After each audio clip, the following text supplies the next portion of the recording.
करीब 100 साल पहले इंसानों पर बड़े बड़े टाइटन्स ने हमला कर दिया। इन टाइटन्स का खाना था इंसान और इन टाइटन्स ने इंसानों को लगभग खत्म कर दिया था और इंसानों ने इनसे बचने के लिए बड़ी बड़ी दीवारें खड़ी कर दी और जो इंसान बचे थे वो इन्हीं दीवारों के अंदर रहने लगे ताकि टाइटन्स उन तक पहुंच न पाए। अब कहानी की शुरुआत होती है। स्काउट रेजिमेंट दीवारों के बाहर एक मिशन पर निकली हुई थी। उनका मकसद था टाइटन्स से लड़कर इंसानों का पहला बेस दीवारों के बाहर बनाना। अचानक उन्हें एक टाइटन दिखाई देता है। बिना एक पल गंवाए सैनिक अपना ओमनी डायरेक्शनल मोबिलिटी गियर यानी ODM गियर इस्तेमाल करते हैं। वो पेड़ों के बीच झूलते हुए तेजी से टाइटन पर हमला करने के लिए आगे बढ़ जाते हैं। इधर दीवार के अंदर हम एरन को देखते हैं जो अभी सिर्फ एक बच्चा है। वो अचानक नींद से जाग जाता है। उसकी आंखों में आंसू होते हैं। उसकी दोस्त मिकासा उससे पूछती है कि वो रो क्यों रहा है, लेकिन एरन को अपना सपना याद ही नहीं होता। इस बात को अभी याद रख लो क्योंकि आगे चलकर इसकी बहुत बड़ी अहमियत होने वाली है। घर वापस जाते समय एरन और मिकासा की मुलाकात हेनेस से होती है जो उनके परिवार का पुराना दोस्त और एक सैनिक है। उसके साथ कुछ और सैनिक भी मौजूद होते हैं। एरन उन्हें दिन दहाड़े शराब पीते देखकर नाराज हो जाता है। वो कहता है कि अगर अचानक कोई टाइटन आ गया तो वो लोग क्या करेंगे, लेकिन हेनेस उसे आराम से रहने को कहता है। वो बताता है कि इतना बड़ा कोई टाइटन है ही नहीं जो इन दीवारों को पार कर सके और पिछले 100 सालों में ऐसा कोई हादसा हुआ भी नहीं है। लेकिन एरन इस जवाब से बिल्कुल खुश नहीं होता। उसे दीवारों के अंदर कैद होकर रहना बिल्कुल पसंद नहीं था। उसे लगता है जैसे पूरी इंसानियत किसी पिंजरे में बंद है। सच कहें तो एरन अभी सिर्फ एक बच्चा है, लेकिन उसके सपने इन दीवारों से कहीं ज्यादा बड़े हैं। घर लौटते समय एरन मिकासा से कहता है कि वो स्काउट रेजिमेंट में शामिल होना चाहता है क्योंकि वो दीवारों के बाहर की दुनिया अपनी आंखों से देखना चाहता है। मिकासा उसे समझाने ही वाली होती है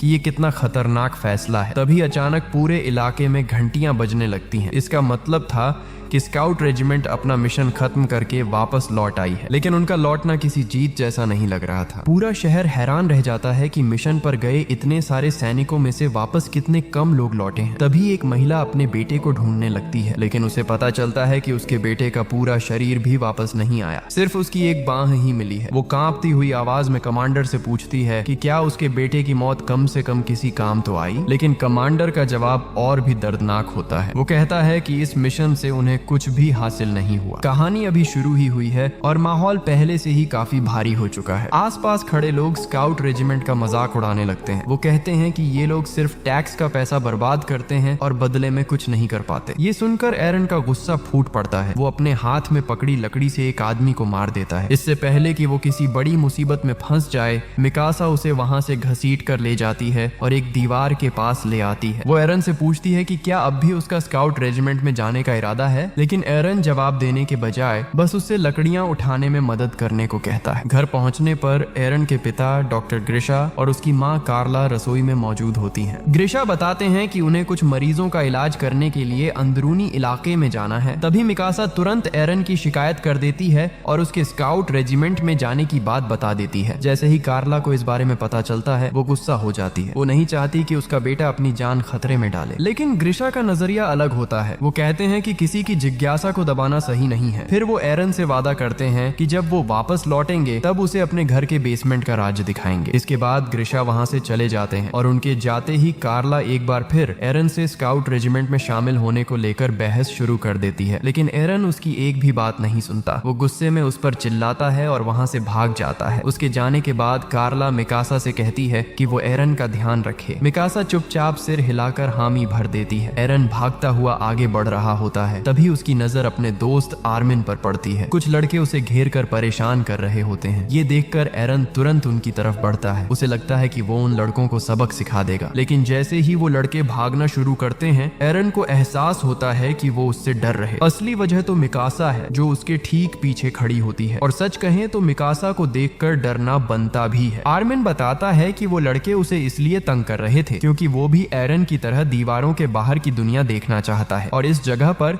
ऐसी बातें करना लगभग गुनाह माना जाता है। सच में दीवारों के अंदर रहने वाले कुछ लोग काफी अजीब सोच रखते हैं। इसके बाद एरन मिकासा से पूछता है कि उसने उसके बारे में घर पर शिकायत क्यों की, आखिर ऐसी चुगली कौन करता है। आर्मिन भी एरन की बात से सहमत नजर आता है। फिर आर्मिन एक बात कहता है। वो सोचता है कि क्या सच में इंसान इन दीवारों के अंदर सुरक्षित है, और जैसे ही वो ये बात कहता है अचानक पूरी जमीन कांपने लगती है। तीनों बच्चे घबराकर उस तरफ दौड़ते हैं जहाँ से कंपन महसूस हो रही होती है। उनके सामने दीवार दीवार के ऊपर एक विशाल काय टाइटन खड़ा होता है, इतना बड़ा कि उसे देखकर पूरे शहर के होश उड़ जाते हैं। हर कोई डर और हैरानी से जम जाते हैं। लेकिन वो टाइटन वहां सिर्फ नजारा देखने नहीं आया था। अगले ही पल वो अपनी जबरदस्त ताकत से दीवार पर एक भयानक लात मारता है। दीवार का एक बड़ा हिस्सा टूटकर बिखर जाता है और जो लोग सबसे करीब खड़े होते हैं वो मलबे के नीचे दब जाते हैं, जबकि टूटे हुए पत्थर पूरे शहर में उड़ते हुए घरों को तबाह कर देते हैं और कई लोगों की जान ले लेते हैं। इससे पहले कि कोई कुछ समझ पाता,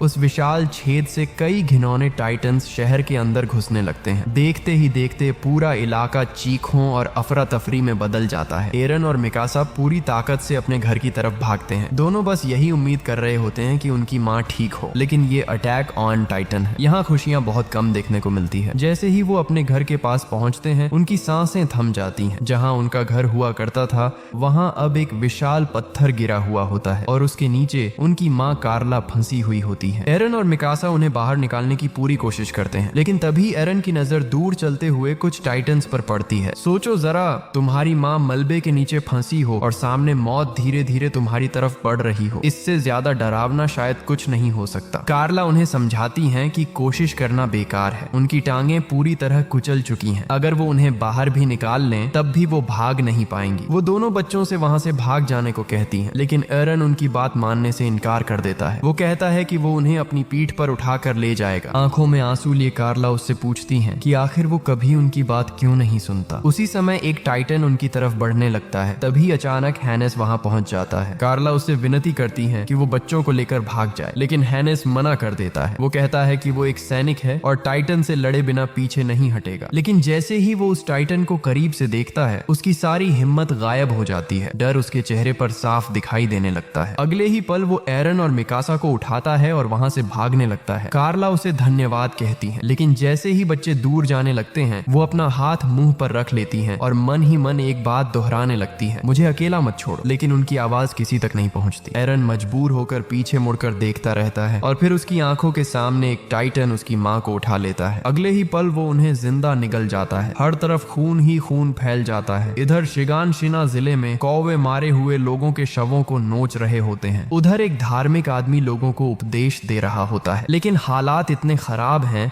कि लोग एक एक करके टाइटन्स का शिकार बनते जा रहे हैं और आखिरकार वो आदमी भी टाइटन्स के पेट में पहुंच जाता है। इधर एरन का गुस्सा 7वें आसमान पर होता है। वो हैनेस पर भड़क जाता है। उसका कहना होता है कि अगर हैनेस थोड़ी देर और रुक जाता तो शायद उसकी माँ को बचाया जा सकता था, लेकिन हैनेस उसे सच्चाई बता देता है। वो कहता है कि वो इसलिए भागा क्योंकि वो टाइटन का सामना करने से डर गया था, और सच कहें तो ऐसी हालत में शायद ज्यादातर लोग यही करते। दूसरी तरफ आर्मिन शिगानशिना छोड़ने वाले एक जहाज पर होता है। वो भीड़ में अपने दोस्तों को ढूंढ रहा होता है। कुछ देर बाद उसे एरन और मिकासा दिखाई दे जाते हैं, लेकिन उनके चेहरे देखकर वो उन्हें आवाज नहीं देता क्योंकि वो समझ जाता है कि उनके साथ कुछ बहुत बुरा हुआ है। उधर सैनिक लगातार बचे हुए लोगों को दीवार के अंदर पहुंचाने में लगे होते हैं। साथ ही वो इस बात पर बहस कर रहे होते हैं कि गेट बंद कर देना चाहिए या और लोगों के आने का इंतजार करना चाहिए। लेकिन तभी एक अजीब टाइटन उनकी तरफ दौड़ता हुआ दिखाई देता है। उसका पूरा शरीर मजबूत कवच से ढका होता है। सैनिक तुरंत गेट बंद कर देते हैं, लेकिन इससे कोई फायदा नहीं होता। वो आर्मर्ड टाइटन पूरी ताकत से दीवार पर हमला करता है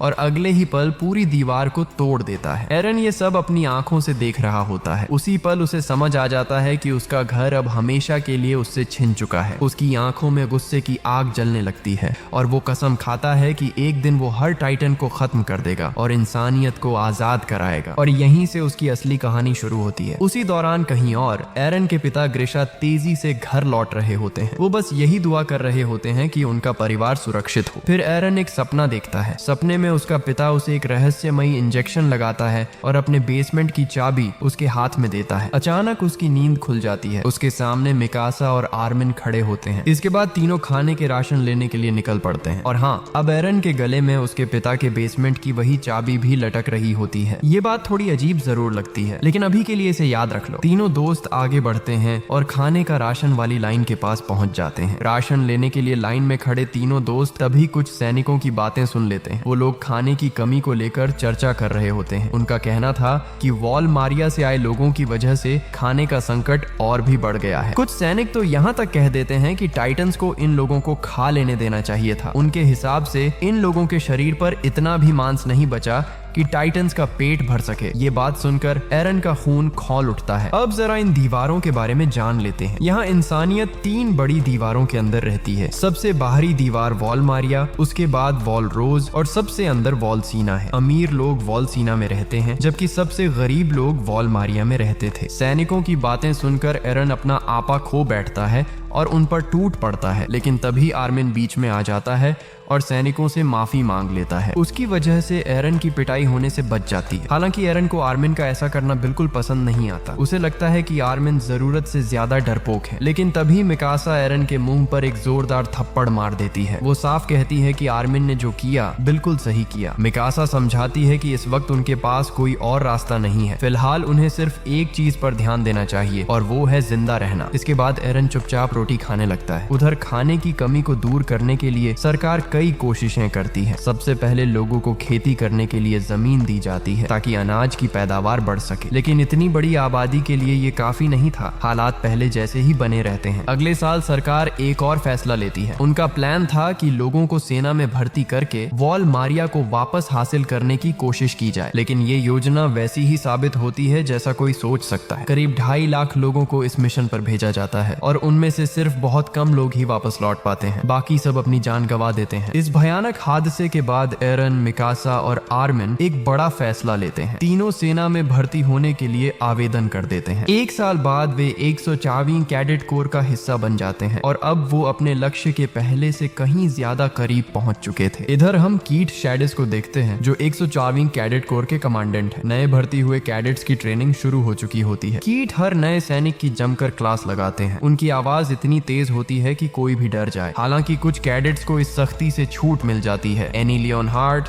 Mikasa Ackerman, Armin Arlert, Bertolt Hoover, Eren Yeager और यमीर को अलग रखा जाता है क्योंकि ये सभी वॉल मारिया के बचे हुए लोग थे। उन्होंने पहले ही काफी कुछ झेला था, लेकिन बेचारा आर्मिन फिर भी नहीं बच पाता। उसकी मासूमियत देखकर भी कीट उसे नहीं छोड़ते। कमांडेंट एक एक करके सभी कैडेट्स की क्लास लेते रहते हैं। तभी उनकी नजर एक अजीब नजारे पर पड़ती है। साशा ब्राउस आराम से एक चोरी किया हुआ आलू खा रही होती है। कीट गुस्से से उसकी तरफ देखते हैं, लेकिन साशा बिना डरे आलू का एक टुकड़ा उनकी तरफ बढ़ा देती है और कहती है, सर आधा आप खा लीजिए। ये सुनकर वहां मौजूद हर कोई हैरान रह जाता है। बाद में Eren, Armin, Marco Bott, Connie Springer और मीना कैरोलाइना साशा को उसकी सजा भुगतते हुए देखते हैं। उसे तब तक दौड़ने की सजा मिली थी जब तक उसका शरीर जवाब न दे दे। मार्को एरन से पूछता है कि वो इतना शांत कैसे रह पाता है। तब एरन बताता है कि वो शिगानशिना जिले से आया है। ये सुनते ही सभी चौंक जाते हैं क्योंकि शिगानशिना वही जगह थी जहाँ सबसे पहले टाइटन्स ने हमला किया था। इसके बाद सब एरन से कोलोसल टाइटन के बारे में सवाल पूछने लगते हैं, लेकिन उन सवालों की वजह से एरन को उस भयानक दिन की याद आने लगती है और उसकी हालत खराब होने लगती है। ये देखकर मार्को बाकी लोगों से कहता है कि वो एरन को परेशान करना बंद करें, लेकिन एरन खुद उन्हें रोक देता है। वो कहता है कि सब ठीक है। वो बताता है कि यही दर्द और यही गुस्सा उसे आगे बढ़ने की ताकत देता है। उसका लक्ष्य साफ है, वो स्काउट रेजिमेंट में शामिल होगा और हर टाइटन को खत्म कर देगा। लेकिन तभी जीन उसकी बात काट देता है। जीन एरन के फैसले का मजाक उड़ाता है। उसके हिसाब से स्काउट रेजिमेंट में जाना अपनी मौत को बुलावा देने जैसा है। दूसरी तरफ एरन को भी जीन का सपना पसंद नहीं आता। जीन का लक्ष्य मिलिट्री पुलिस में शामिल होकर अंदर की सुरक्षित दीवारों में आराम से जिंदगी बिताना था। दोनों एक दूसरे के सामने आकर खड़े हो जाते हैं। माहौल इतना गर्म हो जाता है कि लगता है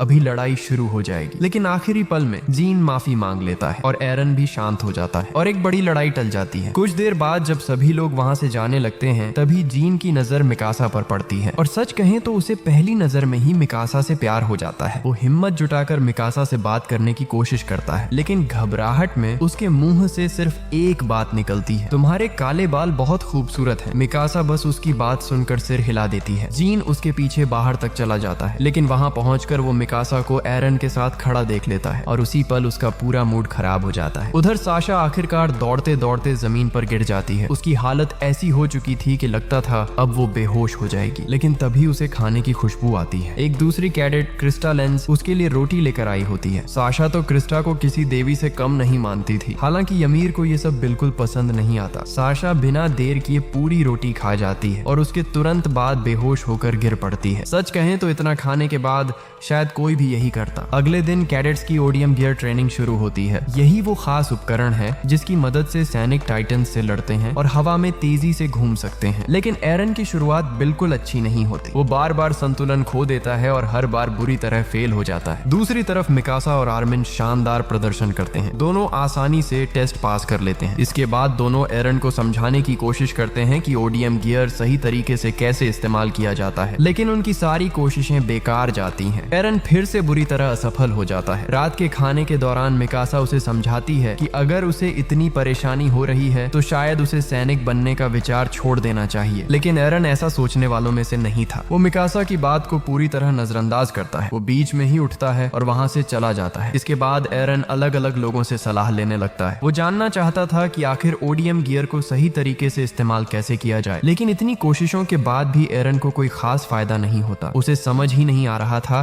कि ओडीएम गियर को सही तरीके से कैसे इस्तेमाल किया जाए। आखिरकार वो राइनर ब्राउन और बेयरटोल्ड हूवर के पास मदद मांगने पहुंचता है। शुरुआत में दोनों उसकी मदद करने को लेकर ज्यादा उत्साहित नहीं होते, लेकिन जब तीनों बैठकर टाइटन्स और अपने पुराने अनुभवों के बारे में बातें करते हैं तो माहौल बदलने लगता है। देर रात तक वो साथ चलते हुए बातें करते हैं। राइनर और बेयरटोल्ड एरन को कई जरूरी टिप्स देते हैं। धीरे धीरे तीनों के बीच अच्छी दोस्ती हो जाती है और सच कहें तो ये पल काफी अच्छा लगता है। अगले दिन एरन के पास ओडीएम बैलेंसिंग टेस्ट पास करने का आखिरी मौका होता है। इस बार शुरुआत में वो शानदार प्रदर्शन करता है। उसे हवा में संतुलन बनाते देखकर बाकी कैडेट्स खुशी से चिल्लाने लगते हैं। सबको लगता है कि आखिरकार एरन सफल हो गया, लेकिन तभी अचानक उसका संतुलन बिगड़ जाता है और वो नीचे गिर पड़ता है। कुछ ही सेकंड में सबकी खुशी मायूसी में बदल जाती है। तभी कीट शैडिस कुछ अजीब नोटिस करते हैं। वो एरन से कहते हैं कि वो अपना उपकरण दूसरे कैडेट के उपकरण से बदल कर देखे। जैसे ही एरन ऐसा करता है वो बिना किसी परेशानी के बिल्कुल सही संतुलन बना लेता है। तब सबको पता चलता है कि समस्या एरन में नहीं थी। असल में जिस ओडीएम गियर का वो इस्तेमाल कर रहा था वही खराब था। यानी एरन शुरुआत से ही इस काम में काफी अच्छा था, बस उसे गलत उपकरण मिल गया था। बाद में पता चलता है कि कीट शैडिस एरन के पिता ग्रिशा के पुराने दोस्त हैं। वो नहीं चाहते थे कि एरन सैनिक बनकर अपनी जान खतरे में डाले, लेकिन आखिर में उन्हें एरन के मजबूत इरादों के आगे झुकना पड़ा। इसके बाद कहानी सीधे 2 साल आगे बढ़ जाती है। अब 104वीं कैडेट कोर के सभी सदस्य अपनी ट्रेनिंग के आखिरी दौर में पहुंच चुके हैं। इस समय सभी कैडेट्स भारी बैग लेकर दौड़ रहे होते हैं। ये उनकी ट्रेनिंग का हिस्सा था। आर्मिन बाकी लोगों से पीछे छूटने लगता है और कीट शैडिस हमेशा की तरह उस पर जोर जोर से चिल्ला रहे होते हैं, लेकिन तभी राइनर आगे बढ़ता है